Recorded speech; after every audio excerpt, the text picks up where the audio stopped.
Des gravats, on en trouve encore partout à Port-au-Prince, 2 ans après le séisme.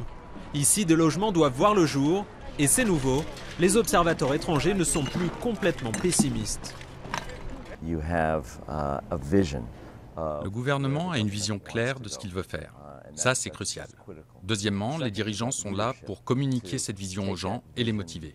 Et troisièmement, il y a une volonté politique d'agir au nom de cette vision.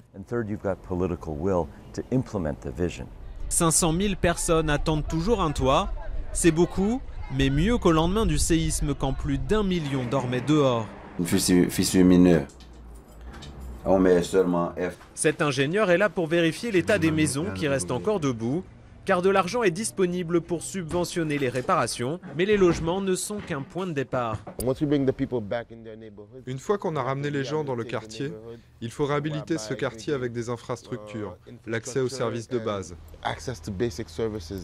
Cette place était remplie de tentes, mais tous ses habitants ont aujourd'hui été relogés. Le gouvernement espère que dans 2 ans, ce sera le cas de tous les Haïtiens.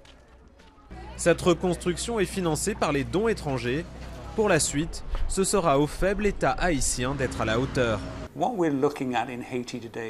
Le problème en Haïti aujourd'hui, ce n'est pas simplement la reconstruction après le séisme, ni l'épidémie de choléra. Tout ça, c'est arrivé dans un pays structurellement en échec, un État faible, une administration appauvrie, une économie à l'arrêt. Ce sont des problèmes qu'on ne peut pas résoudre du jour au lendemain.